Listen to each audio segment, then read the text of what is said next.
it's all about mindset as well. If you come into this willing to learn, willing to adapt, then there really is no limit to what you can achieve with this. So you don't need to be a tech wizard, a tech genius. You don't even really need to be that tech savvy. You just need the right mindset and an open willingness to learn. This is one of the best parts of being an entrepreneur. You don't have to do everything yourself. So if you're not comfortable with things like custom coding or website design, then just outsource it.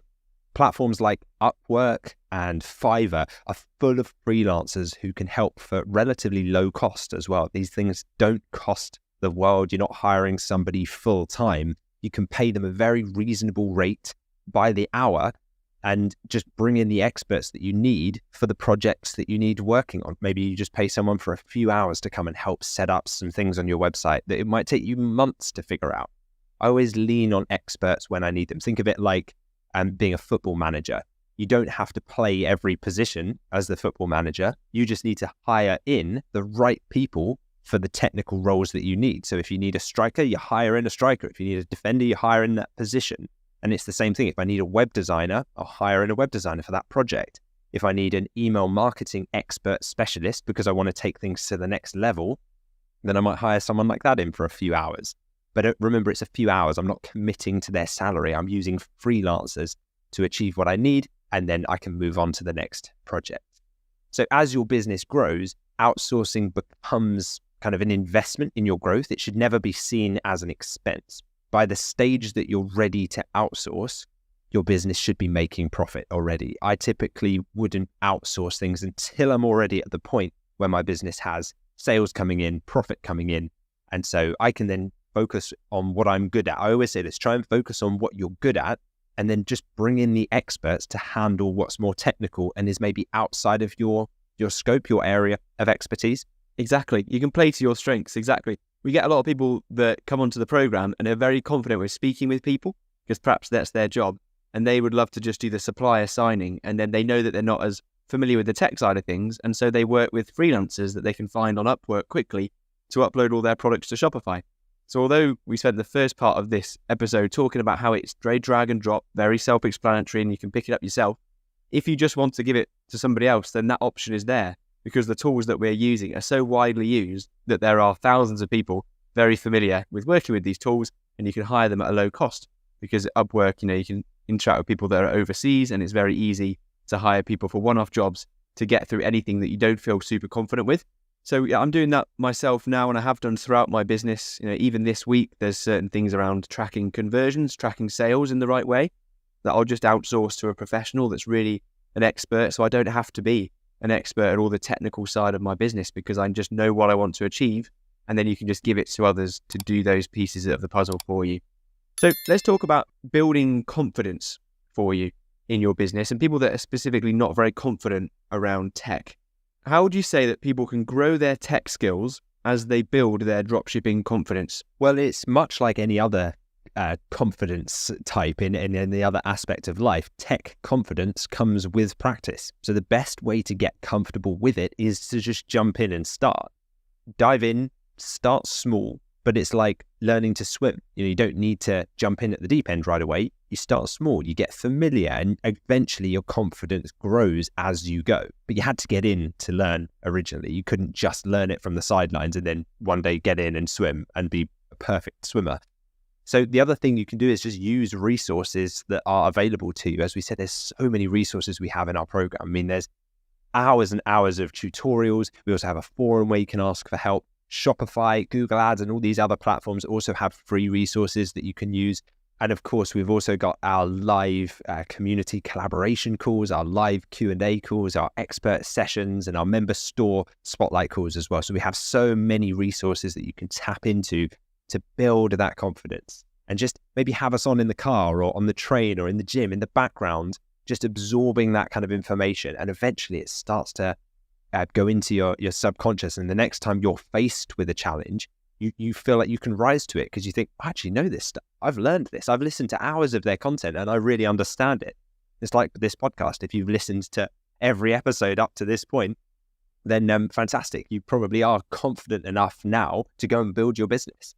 The key is to start small though, and just to be okay with making mistakes as well. As long as you learn from those mistakes, then they're beneficial in getting you towards the destination you're heading to. Every problem you solve will incrementally build your confidence as you go. So it's worth starting small, but you've got to start.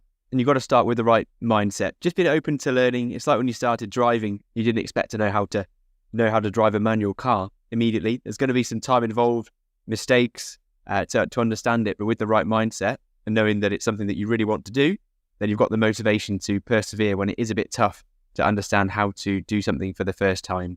So some great advice there, Lewis. Lots of you to take away. I think the key thing is if you're not confident, repetition is massive with any of the skills that you are learning, just by being on your laptop and building new stores, listening to podcasts like this, watching programs, being in a community, all these things just build up your confidence so that knowing that you can build exactly what somebody else has built as well.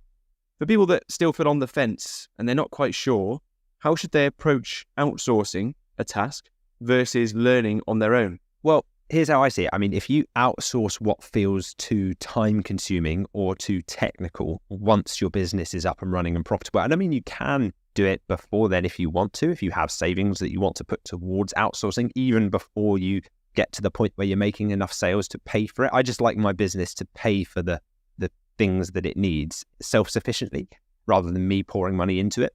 But you can always learn it at your own pace later on. That's the nice thing. If it's a skill that you think, I really want to develop this skill, but I don't want it to hold me back from launching, pay someone now, but maybe pay them a little bit extra, or maybe say, while you fix this problem or while you go in and do what you need to do, can I just shadow you? Can I just watch what you do? Could you record your screen and talk me through it?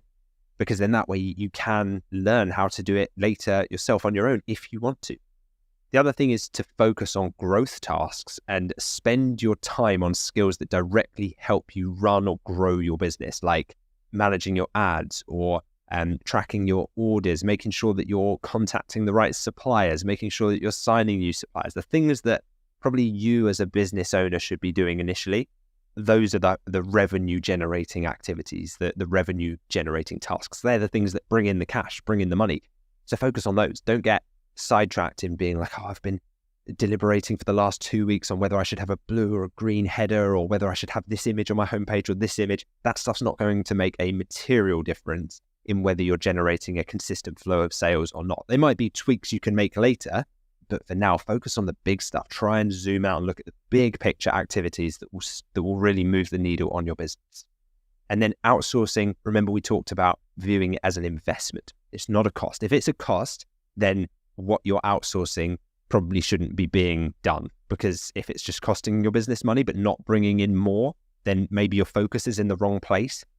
But the more time you free up to focus on your strengths by outsourcing, the faster you'll be able to grow, because it allows you to focus on the things that you and only you can do to a really high level. Exactly. It's a great way to discuss this kind of issue about tech savviness, because I think people immediately think that they'll have to do everything themselves.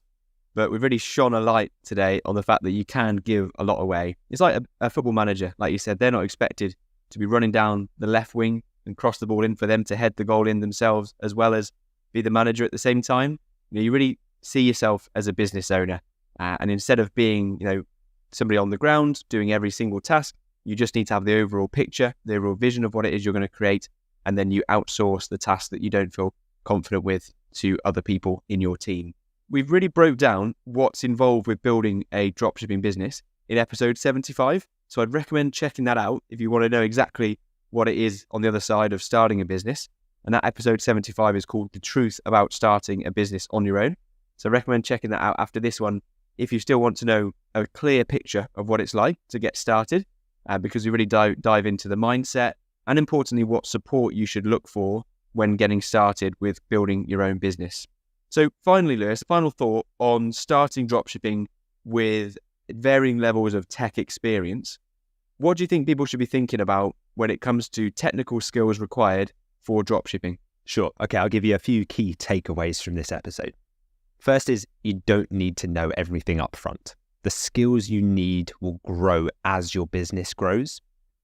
The other is that you have support as well from tutorials, communities, and our own program as well. You're never doing this alone. If you choose to surround yourself with the right people, the right community, you're not alone doing it. other people have already trodden the path that you're about to go and try and walk yourself.